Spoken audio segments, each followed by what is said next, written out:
The city has a lot of public transportation, which makes it easier to get around. A lot of sidewalks and crosswalks. The negative things is that there is very little space for parks and green areas where people can walk around.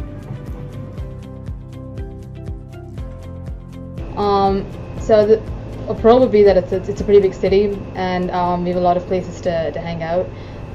It's pretty live, and there's a lot of youth population. Mm-hmm. The cons would be that because it's pretty big and there are a lot of people, there's you can find too much traffic on the roads, and since most people opt for cars instead of public transport, the roads can be pretty congested. There are many, I would say that there are like many job opportunities and like just things to do, whereas in like other parts of Czech Republic, it's very rural and you can be just like a farmer or I don't know, not have like as much opportunities. I think the cons is that as in basically every city, there's I don't know, there's like pollution and bad infrastructure, I would say. There's corruption a little bit. I love that the weather is nice 90% of the time. I love that there are beaches. I love that also it's a very close drive to mountains, so you can get a cooler weather if you want to, and you can also go to the countryside very quickly too. Those for me, and there's a lot of outdoor activity. You can walk and hike and go up a mountain. The cons are it's a very polluted city because of the proximity to a very big company, actually two big companies that produce iron, and is getting very violent, and violence is a big thing in that city right now, so you can't just walk around without being careful.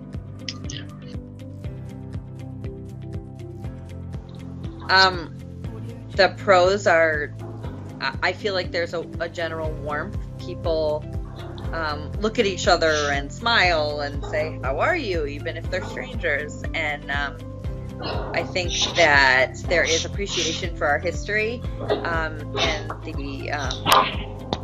the good that's happened here. I think the cons are probably the current crime spree that's been happening, and this is not new, but I think it's like heightened, and I think it's causing a lot of social unrest and increased tension between ethnic groups, and I think in particular between the police population here and the African American community. It's pretty tense right now.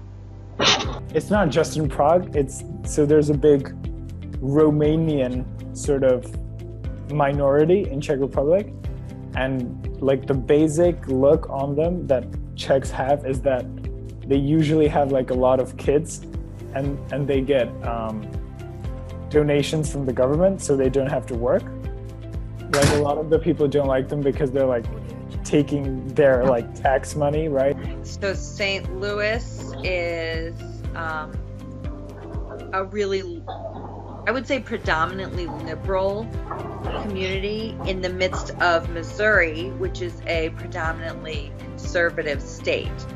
Our leaders right now are almost all Republicans, including our governor. I think we might have two state officials that are Democrats, but I think the fact that it's the majority of our leaders and our political elected officials are more on the conservative side is going to affect the issues that we're having in the community, because it is going to affect how the laws are and how the leadership is. So yeah, I think it does have an effect. So Bangalore is a place where there's a lot of IT growth and a lot of companies based in IT, and that's part of the reason why there's a lot of population right now and why that's growing so steeply.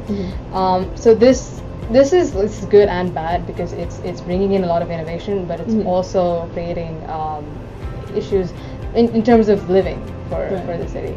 So that's about it. Was when I was born, it was totally foresty. So now there are like houses and more. So it's become more like just bigger and more like more populous. It's become more modern too. There's a new subway line, for example. There are numerous factories that create pollution, water pollution, air pollution. Because we don't get too many disasters. Right. But recently though, there's been pretty heavy floods going on. So I think since I wasn't there, I don't quite know what they did about it. Oh yeah. But I think one of the things that they were looking for is to create more channels to let the water pass. Oh right. So and to kind of put that in as many places as possible, so that there's no stagnation. Right. But what they do focus on is tornadoes, because we are right in the area of the country that is very prone to being in the path of tornadoes, and so there's a lot of precautions for tornadoes. Everybody, who owns a house, you have tornado insurance, and every place you work and every place you go, there's a basement or a plan, so that when the tornadoes come, an alarm goes off all through the county and the city, and everybody seeks shelter. Russian politicians tend to be more corrupt. Because of how corrupted the politics are, a lot of the money that was supposed to go to the city, and especially to lower income classes, they don't go. I think the politics and politician in general is one of the biggest problems that Brazil have right now, and that's why all the other problems happen, because the money is not being well managed and not going back to the population like it should be.